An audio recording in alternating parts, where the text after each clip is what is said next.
Twelfth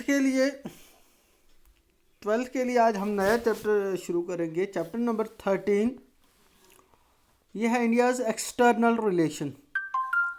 इसकी हम थोड़ी सी इंट्रोडक्शन करेंगे। इंडियाज़ एक्सटर्नल रिलेशन क्या है। Immediately after independence, India faced the two challenges of welfare and democracy. India started participating in the world affairs as an independent nation with the overall context like the legacy of many international disputes left by British pressure created by the partition and poverty elevation. India decided to conduct foreign relations with an aim to respect the sovereignty of other nations and to achieve security through maintenance of peace.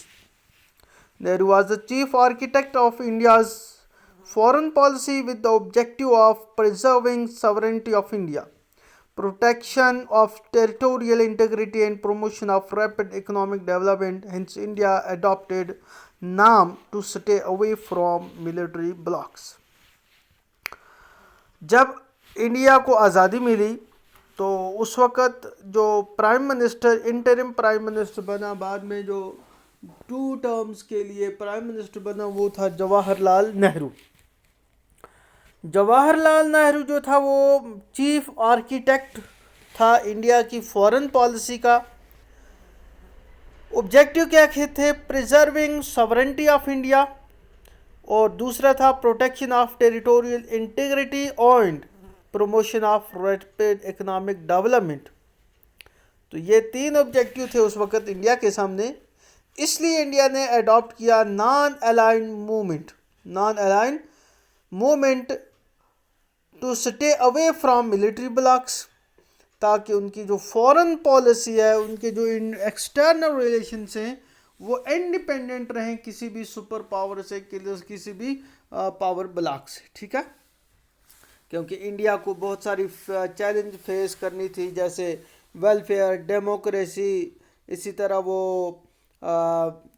जो थी फिर partition की वजह से जो यहाँ pressure हुआ था, कम्युनल वायलेंस हुई थी, इस तरह से और भी कुछ डिस्प्यूट थे जो अभी तक भी कुछ हल नहीं हुए हैं। तो इंडिया ने इस तरह से क्या किया, पीस को मेंटेन करने के लिए, अपनी सिक्योरिटी को मेंटेन करने के लिए नॉन अलाइंड मूवमेंट वाली नॉन अलाइंड पॉलिसी इख्तियार की। फॉरेन पॉलिसी जो होती है, foreign relations refer to how a government deals with other countries. Simple है कि गवर्नमेंट किस तरह दूसरे मुल्कों के साथ किस तरह डील करती है, तो उसको फॉरेन पॉलिसी कहते हैं। ठीक है, we also call it foreign affair policy. Foreign policy includes such matters as trade और डिफेंस, इसी तरह से इसके अलावा भी जो to maintain peace, to contribute to the international crisis है ना, तो ये सारी चीज़ें उसमें आ जाती हैं।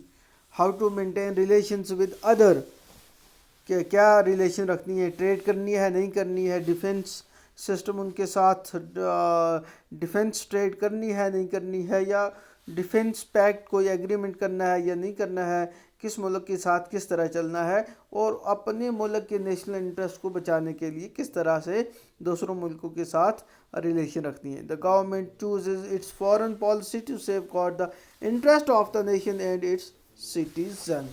तो this is all about introduction of India's foreign policy. और बाय डेफिनेशन के हमने देखा कि फॉरेन पॉलिसी क्या होती है और इसका मकसद क्या है। और इसका मकसद ये होता है how to defend the national interest, how to develop and defend the national interest of a country.